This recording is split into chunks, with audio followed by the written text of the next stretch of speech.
Welcome to Kevjet, the podcast, multi-talented Van Von Beck. Hi. Finally, Finally. you're here. Thank you so much for having me. So I think we have to rewind a little bit and say we met at Canada Day hmm in Trafalgar Square, which was very exciting and must have been so exciting for you. It was very fun. It was actually my third time doing it, because previously I had done it sort of under a different name, but this was basically my debut as Van Von Beck. And it was wonderful. It was so great. The audience is amazing. And I think it's just one of the most joyous events because it just brings everybody together for all the things that they love, like food and drinks and entertainment.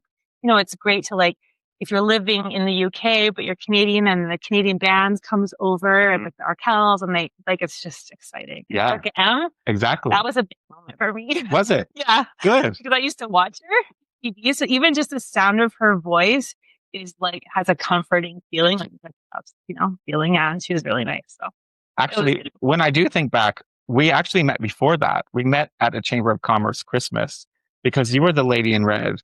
oh yes. I made that outfit. How did either you find music or music find you? I was at my aunt's house and my grandma was playing piano and she had her friends, there sort of in the audience and I sang with her. And I was very nervous and I had like these little pieces of paper, where I had the words. My memory is terrible, so I probably do the same thing now, but I was, singing it. So that was the first time. And then after that, I just joined, like normal bands and stuff. She was the music teacher was a piano player. And I remember her, that's not significant, but I'm saying that. And also she used to wear silk dresses and rubber boots. Like every time it was so weird. That's amazing. Like always a silk, like different shade, like beige and stuff dresses, but rubber boots, like wellies. Isn't that weird? That's weird, but that could be a new trend. Bring it back. You go first. And then I joined the army when I was 16. During an army band, my mom was at work and somebody there was dressed up. And she asked him why. And he said, sorry, that he was in this 15th artillery band in Vancouver. And they were actually looking for clarinetists, which is then I heard myself clarinet. And so I went to audition and then, suddenly I did the army. But you made money. So it was a good part-time job. Right. Yeah. Wow. Crazy. It is crazy. And that's what I love about having these conversations because people get to learn so much about every guest because you just never know what you're going to come out with. That's cool. It's so full and there's so many things we can talk about. Yeah. And so you're in the army band. And is that the point where you discover your love for opera? I had just started singing like for fun with the Showboat CD. Mhm. I really love Showboat. I like the old musicals. And I was singing in a choir and Martin Baerbaum, who was the trumpet professor at UBC at the time, I get mixed up. His daughter, we were in school together. She played clarinet too. Anyway, we were at a concert and they were singing. Him and his wife were sitting behind my parents, and he kind of like leaned over and said to my dad, "I think she should do some singing lessons." So I started singing lessons at like a local church, and I had my first recital. And then the piano teacher came up to me and said, "Have you considered like doing singing as a more of really taking it kind of further?" And I thought, "Oh, no, no, I don't know." And so it just started like for fun. And I literally like asked people if they thought I could sing opera. Like I didn't know, but I did like challenges, which I sort of regret later in my life because I always choose the hard route. Right. Don't make my life very easy. Better now. But yeah, it's like the challenge. I liked that it was acting and singing at the same time. I liked the drama of it. Crazy scenarios in opera, like not the, crazy. It's sort of weird with opera because I know that like it has an elitist, I guess people think of it that way. But if you actually look at the stories, they are legit crazy. It's like Shakespeare. Yeah. You know, so, so much of that, death, like all of that. But it's so fun to play those characters. So it's all of that sort of I feel like I fell into it. Okay. And then I auditioned and I went to Vancouver Community College for my diploma in classical voice and then to UBC for my Bachelor in Music and Opera. Right. Wow. That's all exciting. Let's go to your childhood first. Oh. Let's go there because people who are creative often have challenges Hmm. in their childhood. It's just a fact. Yeah. And it's how you get through it. Yeah. So, It's a coping mechanism. yeah. And so did you find that that's true, a true statement for yourself? That's a good question. It's my house on the back of it was like an alleyway, and there was a backyard to a house, and there was a big, gorgeous willow tree in the back. And I spent so many hours and so many days like communing with the willow tree, like literally sitting at my window. Like I felt like I was having a conversation, and I felt so attached and veering off. Actually, the house ended up being sold, and then they tore it down and they built townhouses. Right. And before they had built them, it was becoming run down. And before they cut down the tree, my mom went and went like, it was like dead, like there was garbage, people, because it was like run down. My mom climbed down because you had to climb over this concrete thing and go down, and she gathered the bark. And I actually used the bark in this kind of corset thing I made for my wedding. That's amazing. Yeah, I like combined it with this thermoplastic called Warbla, and then I put gold leaf on it and stuff. And so I had the willow Wow. tree with me. So yeah, right. That's a lot of my coping actually was with the tree. Sure. And I feel very attached to it now. And I think that music, although I don't think at the time that I was using that as an avenue of my feelings, clearly it was. And I think things like opera being dramatic was a big part of that, because I could like let my feelings out. Like, but I also listened to like a huge amount of music. Like I had this tape cassette from the 50s and 60s. I was obsessed with, like, on my Walkman. Oh my God, I'm dating myself. Yeah.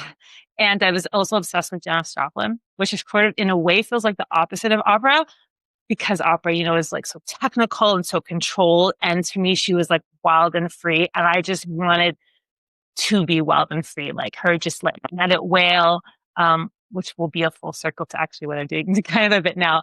But yeah, I guess so. Yeah, music was a coping. Did you feel maybe misunderstood by your peers? Yes. But I learned that more so as I got older, like in university. I thought I would go there and I'm in music school and we'll all be the same and Right. we'll love each other, but it's so competitive. And that was actually one of the most difficult and disappointing moments in my life, actually, because I had an expectation that we would all be, encouraging each other, Sure. but it was not like that. So yeah. Growing up is hard. Growing up is hard. Life is hard. Do you find that the more that life is going on, you're finding that you're fine tuning your music journey to real life? What was called Chelsea there at the time. And it was my first chance to really talk about myself and the own things, but I had no intention or no expectations or no thought that was possible to like put that out there, Sure. because I was already having, like, fortunately enough to have a career like as a commercial opera singer. So I was making a living at it, and that was and I there's, to me, there's nothing. Gosh, every genre has like a different feeling I feel physically, and with opera, like there's nothing else that feels like that. Like the resonance inside, the power that comes from like two little vocal cords.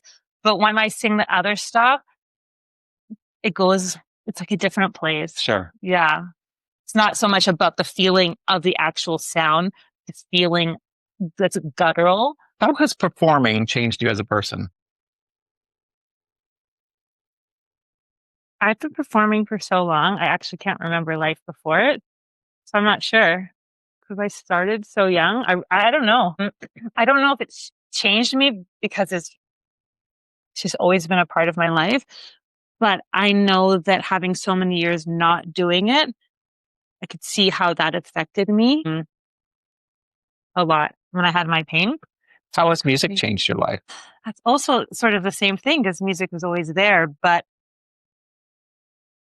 I think it's interesting when you've done music for so long, it's no longer a hobby, right? So you're living off of it. And it's, when something's a hobby, you have it on the side and you go to it like for fun, letting out your creativity or whatever it is. And then you go back to the other stuff. So it's a good like exit. But when it's your whole life, you have all these other things that you don't think about when you first do music, like the business side of it, which is so not fun. and it really gets like all immersed all together. So I think actually for me, it's been good to have like some breaks from it, even though the big long break with chronic pain was not enjoyable and was very hard because I basically lost my identity. How did that come on? I started having chronic pain when I had released an album in Canada. Well, I didn't release it myself, but I was featured on it. And I couldn't really figure it out, I guess, but I had learned that it started emotionally and it was progressing, it was getting worse. And so then I started to have like depression because on those days I couldn't get out of bed and did you understand what it was at first? I think I did, but I had absolutely no idea how to stop it. And all I could see was it was taking over my life. I mean, I'd also gotten into cosplay. So for me, that was like a huge relief from it all. And I got to make things with my hands. That, of course, also took its toll because with the chronic pain, I basically couldn't do anything consistently. Like, even if it was, had originally didn't have issues in my wrists, if I did something almost, I guess, like OCD, because for example, I did like a wetsuit from Katniss. It's a second movie. And I was hand painting it and I got carpal tunnel, which was actually an injury I did used to have from playing instruments so much. So I would take it too far, I think. But I think that's because I was using that as my avenue to get my feelings out. When it all fell apart, it was incredibly difficult to be like normal and like try to be just like living every day and be okay with that. Like, not getting on stage and not having people, be there to tell you you're wonderful or you did a good job, or because there's so many moments where people are like come out of the blue, and especially when it's children, I had a lot of moments, especially singing classically, where they'd be like little children that like loved it and like, my God, it's like the most innocent, wonderful thing, and to not have that because your body's like breaking down and not really understanding how to deal with it is. So at that point in your life, Thor came into your world and started to bring you healing. But did you realize that a pet was going to bring so much joy and healing into your life? I grew up with dogs, so I like know how amazing they are, and all animals. I love all animals. Like we were united, like in everything. It was like us against the world. So he was absolutely like my savior. His actual name was like Thor God, so he literally was like my God. What was the pivotal moment of your chronic pain? Like when it was at its worst. Yeah. I again was trying to do music. I had a car accident. At that point, I was doing an EP and things had already like fallen apart. Like I had some wonderful opportunities and connections that I just couldn't maintain because physically and emotionally, like I just couldn't hold anything together, which was really unfortunate. It's always been hard to look back to and not have regrets. Of course. His life. So I was trying to get back into it. And so I was working on an EP. And then during that time I had a car accident and it just like amplified the pain I already had. And then it brought more. So it was a year later that I was diagnosed with thoracic outlet syndrome, which is a compression like in this area. And I had it left and right side, but mostly on the left. And it like took over everything. Like it's like pain running down your arm and your hand like gets numb and tingly. And for me, like it went up into my neck. And I remember seeing the specialist. And of course, I hate to say it, like with Western doctors, they tend to just stick on that like one, like as if it's not connected. And I'm like, of course, it's like going up to my neck. And he didn't really go for that. But I was very fortunate that I had this. I had a lot of, I tried to do everything to get better. So I had a lot of different therapies and things I tried, but I have this amazing chiropractor who I'm totally name dropping, Dr. Michael Lair, who's my saving grace. And when I go back to Canada, I did just recently see him. He was like the head of what I considered my team. And I did not believe I was going to get better. I saw no way out of it. And he believed that I would. And because I loved him, because I believed in him and I trusted my body with him. And he was so kind. And also just as an aside, like we're both super geeky. So we would spend like so much time like geeking out on comics and like movies and stuff like that, and Comic Cons and things. So that helps too. It always helps when you're like, you have to connect. Somebody, exactly. Right? Like your body, it's like your hands on your neck. Like it's how that is. Well, we're doing this interview with dogs. So if you're listening to it and not watching it, and if we're a bit distracted, there's 2 dogs in the studio with us today. So I was running charity events, and that was my 2017 was my third year of doing a charity event. It was like a huge, massive undertaking, which exhausted me over constantly trying to get back into things and falling apart. Sure. So I could like give it a few months and then couldn't do it. Always with pain, but I was trying to like live life. I was trying to get the most out of, being existing. I thought if I did stuff, I'd somehow snap back into who I was before or how I did things before. So I sang for my charity event and I didn't get the response I kind of was expecting. And then I heard a recording of it and I was out of tune and I had no idea. And it was terrifying. So I was started to see a speech therapist. His name is Aaron Lowe in Toronto at the Voice Clinic and an ENT as well. And he said that whiplash can give you issues. So the laryngeal joint in my larynx was affected. And my classical technique is all about feeling, not feeling emotionally. Yes, that's a part of it. The technical side is actually feeling the inside of your body. Mm-hmm. And so I don't really listen to myself when I sing. Classically, especially, I feel the resonance or feel it. And I guess my feeling was all off. And I think that was like the absolute scariest thing of my whole life because I've been singing for so many years. And although there's always places or ways to improve, I felt like pretty secure in it. And losing that then was like, that was it. Yeah. Did you feel that you might have lost it forever? Well, at the time, I also thought I'd never not had chronic pain. Right. I couldn't wear a bra. I couldn't handle like any pressure on my shoulders. The best place was horizontal for me. Right. It's just gravity alone was difficult. So then not finding out that my voice I could not control my voice anymore meant I lost control of my voice. Which was something that you always had control of. At least I aimed for it. And like, we all want control, don't we? Especially about the thing we've chosen or we feel has chosen us to be our main thing in life or our purpose in life. And then losing all control of it. And the embarrassment that I felt that I went then publicly and then did that. That's a hard one to get over. There's many nightmares about that. What do you feel was your iconic comeback moment? I think it was Canada. Okay. Because I had done it previously, it was a full circle moment. And it was like, I had to get the opportunity to do it, which I was so thankful for. And it was like, if I can do this and get back up on stage, like all the things, like not fall down, not forget the words, all that stuff, but actually be able to vocally do it and it work is like, then I've achieved it. Like that's because now I've gone back to, not back to the beginning of what I did, but it's like, I got over it all. Right. Because I'm like legitimate. I can do that again. Right. If I can do that again, that means maybe I can do the other stuff too. Yeah. Like you're unstoppable. I don't know about that, but I don't know. I'm not sure. But I think that's what it is. I think if you've got over, because that's a really, really tough thing.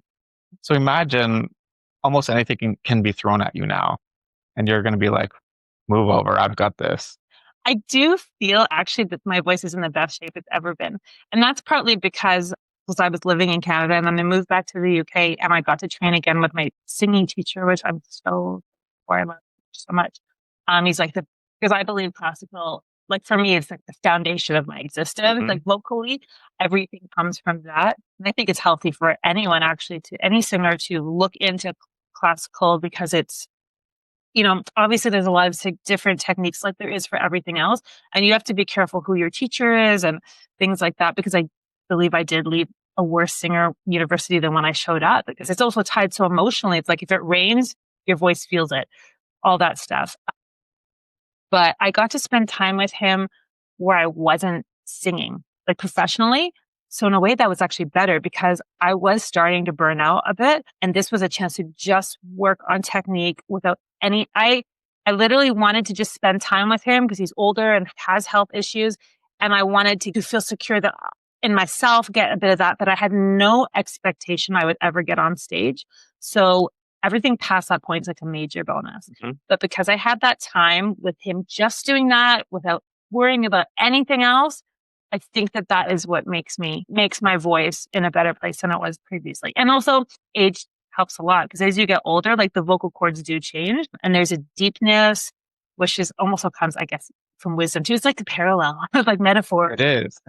And it's also about honesty. And I think one of the things that you and I have been talking about a lot before we even started recording, you were like, oh gosh, I'm I'm not sure. I've not really spoken out about why I've written this song or what this is about, or I haven't spoken about this because I feel vulnerable. And we kind of talked about how important to the listener that is, especially for people to get to know you. And that's something that you're starting to become a little bit more comfortable with, or at least explore. I do want to explore it. I'm very scared because classically you're playing other characters. So you always have a character almost in front of you. You can bring your emotion to it, but it's not your story. And during that difficult time when it is the pivotal moment, had this thing where I decided I was going to turn on my iMac and set it on record. And I was going to film myself writing a song all the way to the end. And I could not press stop until I had written that song. I don't know how good they are, but nonetheless, I did about 7 or 8 times. They are very raw because I am like in the worst pain and you're visually seeing it and you're hearing it. And I tried to not put so much pressure on myself. I tried to like throw everything aside because I think also with me, with my career previously, I felt a little bit like girl next door. Mhm. And I thought I had to be proper, even though I was a bit of a badass when I sang because I would like smoke before I went on stage. Like, I wore like the shortest dress as possible and the highest heels. Like that was a bit of my thing. Even singing, classically, I like that. I like the shock value of that. But this was a chance to like write about stuff that again, I didn't know that anyone would hear it. I just needed to get a lot of feelings out. And if anybody has high chronic pain, which a lot of people have, and a lot of it's invisible, so people don't understand. Like one time, I will say, actually, I was in Canada and my mom and I were sitting in the seats, for the elderly or people that had issues. And one guy, I'm sure out of the kindness of his heart, basically is telling me I need to get off move that seat. He doesn't know that I have chronic pain. And because I don't know why I did, but I got up and I shouldn't have. I should have just said, excuse me, I actually I have pain issues. Like I have several things going on. I didn't even need to explain that much, but I got up and I stood there in pain. Why did I do that? And now I'm looking back. Why did I do that? Why didn't I just speak up about my situation? And that is a part because I have a bit of a switch with me. It suddenly turns on and I gotta be a good girl and I have to smile and I have to be polite and cordial. I like Showtime. Yeah, that's hands. Yeah. Maybe it is from that because it is like an instantaneous thing. It has happened majority of my life. I've been like that. And I will say coming back into music and doing it my way, I am less like that.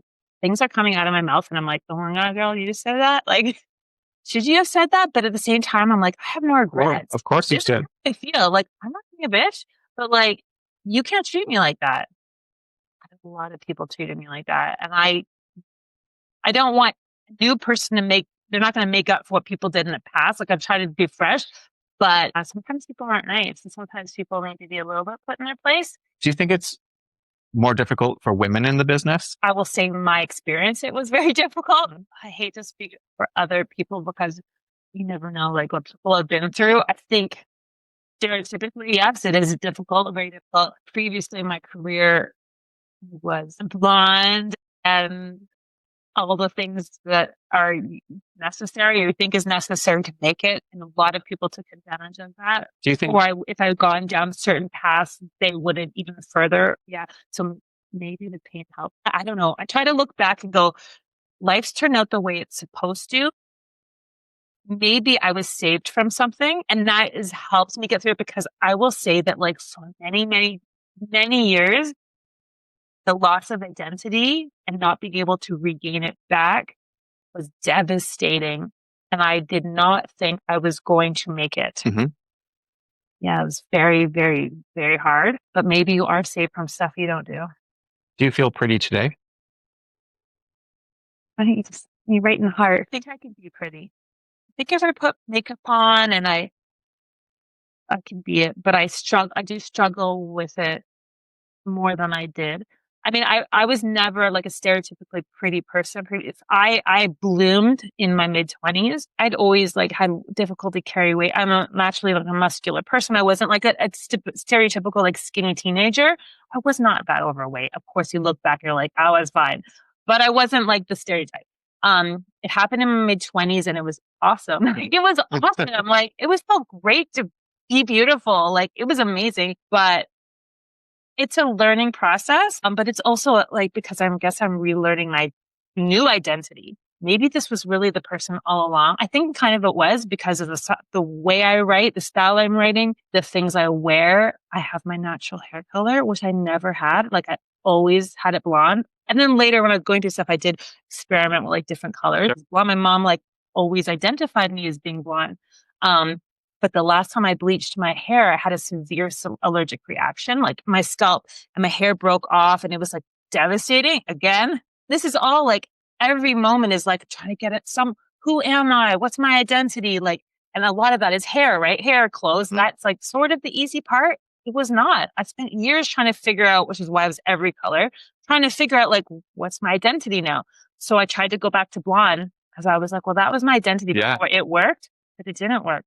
Was not me anymore. So it's like my body rejected it when you can't be who you were. You have to be you now. So right now I'm my most authentic. And it is hard embracing it. I do like being brown though. I like it, but there are silvers. My grandpa went I like the silver. totally silver at 50. And my mom's like, you're going to probably do that. It's hidden a little bit under here. I like it. Never talked about it. So there you go. I'm talking about it for the first time. I have silver shocks in my hair. And it's beautiful. Thank you. I do have some photos I have where the light has really caught it. And I have been afraid to post them because they are really showing like silver. Do you think I'm sharing things. Maybe I have to post it now because I'm talking about it. Yeah, in the last few years, my hair is really going silver and I really love it. And I'm never going to change that. Did you have a problem? Yeah, at first I did. I think the worst part was when people started saying, wow, look at the silver in your hair. I really like that. And I kept thinking, gosh, people really notice it now. And then I just started embracing it. And the more I embrace it, the more people compliment it, and the more I like it. I think silver is actually stunning. It's maybe you're becoming who you have always meant to be. And I think as we're getting older, Speak for yourself. All of this happened in a vacuum. It all happened in 1 year. I find even with myself, I'm becoming more confident with myself as an older or mature person. And I never thought I'd ever say that until this age. So imagine what's going to happen next year. Since saying, I think I'm going to pursue music again, I will say that things are starting to happen naturally, kind of one thing after another. And I do not take for granted that it does not matter whether it's like a gig to 12 people or to a whole bunch of people in Trafalgar Square. It does not matter. Every single thing is a building block to, I don't know where, but it is there. Like I always feel like, I feel in destiny and in choice. I feel like the universe or God has it waiting for you if you choose to have. If you want it, it is there, or you could choose not to. Yeah. And so it's like you do have an option in fate. Yeah. So it does feel a little bit like that. I'll say that when I started going a little bit silver when I was 25, just slightly, but not, I was dyeing it so you couldn't see. But when I lost my dog Thor, it went there. I got a shock. Yeah. And the shocks happen. And I do like to think of them as lightning bolts. Yeah. Because he was Thor god job. Thor, god of thunder, and with thunder comes lightning. So it is stunning. Like, look at it. It's like sparkling. Like, look at this. It's glistening in your hair. And yours is. And I mean, that's how you have to think of it. I still struggle with the amount of time I lost. I don't want to say the word loss. Devastating. It's not a loss, but working my way through it emotionally and mentally, it was. So I was still working my way through that basically, because even though now I don't have a chronic pain, although I do still work to not have it, it's not for free. You have to pay the gods with the gym. But it was a lot of years. So it's like, oh, I'm starting again, but I'm not starting again. Like I'm not starting from the beginning, but I am, But but but I'm older. but you're also starting at it with a different perspective. Yeah. And a different voice Not even too. starting, you're looking at it at a different perspective and at a different stage in life. Maybe Yeah, that's I how you guess have to look so. at it. What was a highlight in your years of performing opera? Um, Traveling the world was very exciting. Very exciting. And the people I got to meet. And it is exciting when the audience gets bigger and bigger. Because it's an adrenaline rush. Yeah. And I liked the challenges. I was like, each gave us a chance to like push it further. Um, yeah, so and it was great to live off of it. Yeah, I got to live in London. I'm so fortunate. Like by myself. It was hard. I did, have to be on the credit card a little bit, Yeah. but it was great. Like, it was very exciting. There were hard, difficult moments. It's hard. Like, living in London is hard anyway. But being a musician or being a singer anywhere at any age is difficult when you're trying to pay the rent and you're trying to feed yourself. And I chose a hard route. Like, why Yeah. didn't I just stay doing classical? I have this voice, but I don't think that the rest of me is like that. Have you found your voice? Okay. Yeah. Okay. So you have new music and it's different to what people would might think. Yes. So do you want to talk about that and why have you chosen to go down this route and what makes you excited about it? Okay. When I first started writing music, the song called Chelsea, um, was country. It was country. Again, I'm very terrible at genres because I have so many influences and because I can sing different things. I'm gonna call it country. I don't know, Americana. There's a bit of swamp. There's a blues angle. I don't know. Um, Storytelling. I think it chose me when I had that period of time in 2017 when I wrote those songs. I did it with no expectation and no influence. Before, when I was trying to write pop, I do feel like I was going like for a specific structure, um, because it was the right thing to do if you weren't doing classical or something. I don't know. And to get into mainstream, I let that, I let my feelings guide, and my feelings went into country and blues stuff. And actually, growing up as a child, my parents spent a lot of time in Mount Baker in Washington State, and I got access to like more American shows on TV. And I watched the Grand Ole Opry, and I love Tammy Faye Baker or Tammy Faye. And I think it's always been like a safe place. It feels like, I mean, I'm going to generalize. Every part of the music business is tricky. It doesn't matter, but it does feel like more family orientated, and there's a lot of faith, and I think there's the subject matters like everyday stuff. Like there's songs about some like stuff that's not written about in other genres, maybe actually more like classical, like things and people sleeping with people and this and that. Like that's talked about in the opera world. Yeah. Not so much like in other genres, but in country, if you listen to like Loretta Lynn's albums or her songs, like there's a whole variety of subject matter. So it just like naturally went there. But I didn't think that when I went back to Canada after living in London and I was trying to do other stuff, other music, I did not think I could be taken seriously as that. I didn't have like a street cred or something because I had been classically. So it felt like if I was going to try to do mainstream, well, then it should be more on the pop side. I didn't feel like I was allowed to be or something. It was too far of a stretch, but I couldn't understand why I naturally wrote like that. So I kind of tucked it away. And like when I wrote stuff, if it ended up more, I didn't try to make it more pop. But when that happened in 2017 and I just wrote it, I was like, well, shit, it's just that. So I'm like, now that I have this voice back and I have decided, and this was only recently decided that I will pursue music again. Mm-hmm. Well, why shouldn't I just write what's in my heart? That's right. So it's country, y'all. Whatever. Do what I want. That's right. That's right. And when can people hear all this new music? I've written a lot of music and a lot of bits and bobs and stuff and a lot of melodies and stuff. So now after this, I'm gonna like go spend some time in the woods actually. And I need to cut some trees. We have a forest. So I've got to do some chopping and some trimming, and I'm going to concentrate on like getting this together because now that I've taken it seriously and it's gonna happen, now it's gotta happen. So it's not ready for a release or anything like that. Yeah. But I want to do it slower way where I just get more comfortable. again, try to perform, there's something I'm learning from it. Um, We've all reached the stage in our life where we want to hear the authentic stuff, mhm, the hard stuff, because everybody feels those feelings. yeah. And those and people that's why people are tuning in right now and listening to you speak. And they're saying, wow, we didn't know that about her. And we're gonna go to her Instagram and we're gonna listen to her story. I have met some wonderful people online, and there's like one person in particular, but like people we are helping each other. People I haven't met, and we are helping each other through difficult times, whether it's like personal or trying to put our music out or trying to do our voice or whatever. But like it is actually amazing how much community is out there if you don't read the comments. Mhm. But like Yeah. the personal relationships that can develop, like I can't believe you haven't even met some of these people. It's like you're friends for years, Yeah. but bizarre. Thank you so much for this conversation. I think we really have some good stuff. Well, there was some weird energy in the air today, but we got through it. And the dogs are very comfortable, so the energy is cleared.